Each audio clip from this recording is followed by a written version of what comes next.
Iya, selamat datang lagi di channel gue. Jadi setelah sekian lama gue nggak megang DAP alias Digital Audio Player atau orang-orang biasa nyebutnya itu MP3 Player. Terakhir kali itu gue megang Sony NWA55 itu di Maret 2021 karena selama ini rasanya HP aja tuh cukup buat muter lagu. Jadi sekarang gue coba putusin buat meminang Vio Snow Sky Echo yang satu ini. Untuk packagingnya lumayan heboh ya. Warnanya didominan di oranye dan putih, padahal yang gue beli itu warna hijau. Ini yang satu-satunya hijau cuma tulisan green doang nih. Itu pun tulisannya yang hijau, bukan warna tulisan yang hijau. Dari ilustrasinya terlihat ini mirip kayak kaset pita ya, yang zaman dahulu. Kalian tahu kaset pita nggak? Nggak, ya gue yang ketuaan sih ini. Ada juga logo Hi-Res Audio buat kalian para penganut aliran Hi-Res garis keras. Oke, langsung aja kita unboxing. Presentasinya cukup simple, pas dibuka langsung kelihatan DAP-nya, dan pas dipegang, DAP ini terasa solid banget. Bahannya tuh kayak semacam besi gitu. Bentuknya kayak tadi gue bilang, bentuk kayak kaset pita zaman bahari, dengan adanya tambahan tombol-tombol navigasi di bagian atas untuk on-off, play pause, volume control, file explorer atau settings, dan juga tombol back. Di samping kanan ada lubang jack 3,5 dan juga jack balance. Di samping kiri ada slot microSD yang support kalau nggak salah sampai 256GB dan port USB-C yang bisa dijadikan sebagai DAC, file transfer, atau mau sekadar ngecas baterainya aja. Di bagian belakang ada semacam ilustrasi yang mirip sama lubang di kaset pita. Lalu ada tulisan-tulisan yang silakan pause dan baca sendiri aja. Kecil banget, mana samar lagi. Lanjut, di paket penjualannya kita juga dikasih kabel Type-C, to Type-A, dan juga kitab-kitab. Dah, itu aja. Minimalis banget. Snow Sky Echo ini nggak bisa streaming dan install aplikasi-aplikasi kayak Spotify, Tidal, Apple Music, atau bahkan semacam Power M ya, karena dia bukan Android. Jadi kalau misalkan mau dengerin lagu, itu perlu isi dulu ke memori internalnya, yang cuma 8GB kalau nggak salah, atau colok microSD supaya bisa punya lebih banyak lagu. Indis ekonomi, microSD, really? Dari sisi suara, ATH-40 gua suaranya jadi lebih tebal, body bassnya jadi lebih banyak, dan secara dentuman tetap tight, tapi berasa banget bulet gitu. Vokal cewek dan vokal cowok juga jadi lebih berbobot dan sedikit agak deep. Catatan aja, ini gue belum utak-atik equalizer bawaannya sama sekali ya. Jadi bener-bener stok banget. Kalau ditanya apakah enak stoknya, jujur tetap enak. Cuman nggak se-clear pas dibandingin sama M-Audio M-Track Solo. Well, karena nggak ada DAP lain, jadi gue compare sama audio interface M-Track Solo ini aja ya. Nggak apple to apple, memang enggak. Tapi ya udahlah ya. Take it with a grain of salt aja. Untuk baterainya, so far gue pakai buat dengerin lagu sejam 2 jam selama 3 hari dan kelihatan indikatornya tuh masih full.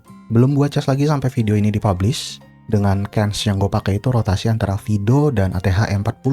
Cukup awet kalau dibandingin sama pakai HP. Soalnya kalau HP udah pasti bakal ngecas tiap hari kan. Mau dengerin 5 menit juga tetap aja ngecas. Selain itu yang bikin gue demen juga adanya Bluetooth di DAP yang mungil ini. Gue nggak inget Bluetoothnya tipe berapa, jadi gue bisa koneksiin headphone Earphone Wave Pro gue dan dengerin lagu tanpa perlu colok kabel. Praktis banget. Untuk layarnya ini dia nggak touchscreen, jadi semua navigasi itu lewat tombol. So far pengalaman gue mencet-mencet ini enak-enak aja. Rasanya tuh responsif dan feel jadulnya tuh terasa gitu. Nah, sekarang kekurangannya. Yang pertama itu ada di volume control yang overlap sama tombol previous next. Jadi buat ngatur volume itu harus nekan tombolnya dan perlu dikasih jeda. Jadi nggak bisa tuh langsung pencet tap gitu aja, nggak bisa. Itu nanti bakal ngeganti lagu yang sedang di play. Yang kedua, volume controlnya itu kalau screennya lagi mati, tapi musiknya lagi play, itu hanya bisa ngetap berjeda buat naik atau nurunin volumenya. Dan itu naik turunnya tuh per satu angka. Jadi kalau misalkan volumenya sekarang ada di 40 nih, dan di lagu berikutnya lo kekencangan. Kalau lo mau nurunin, misalkan mau ke 30, lo harus mencet 10 kali buat nurunin ke 30. Dan itu tuh gue harus berjeda mencetnya. Jadi kayak setengah detik gitulah. Soalnya kalau misalkan gue pencet tanpa jeda, itu ya balik ke yang pertama tadi. Lagu gue bakal skip. Alternatifnya gue bisa nyalain layarnya, terus tekan sekali tombol volume control sampai di layarnya itu lagi mode adjust volume. Ya, ada mode adjust volumenya coy. Nah, pas sudah di situ baru gue tekan sambil tahan tombol volume controlnya. Misalkan gue mau turunin, gue tahan tombol turunnya. Biar turunnya tuh nggak per satu angka. Atau kalau misalkan mau naik, naiknya tuh nggak per satu angka, jadi langsung seret gitu. Ini bagus banget sebenarnya, cuman harus nyalain layarnya dulu. plus nunggu sampai tampilan mode adjust volumenya muncul, yang mana itu kayak makan sedetik 2 detik gitu setelah lu mencet volumenya. Cukup ribet sebenarnya.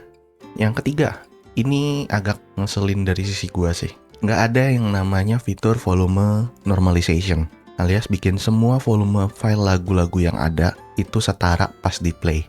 Jadi kalau misalkan file lagu gue ada yang dari sananya, dari masteringnya itu volumenya kecil atau volumenya gede, gue perlu adjust volume di setiap kali lagunya ke play.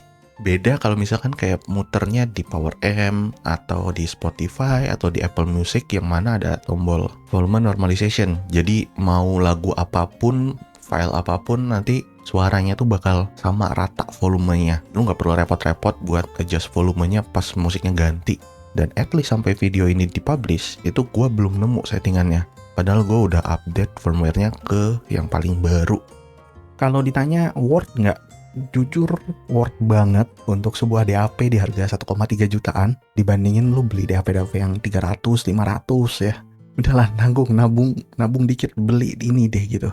Apalagi ya? Kayaknya udah segitu aja. Dan seperti biasa, kalau misalkan ada pertanyaan, silakan tulis aja di kolom komentar di bawah. Kalau ada kata-kata yang salah atau kurang dan mau nambahin juga monggo tulis juga di kolom komentar di bawah. Sampai jumpa di video selanjutnya. Dah, bye.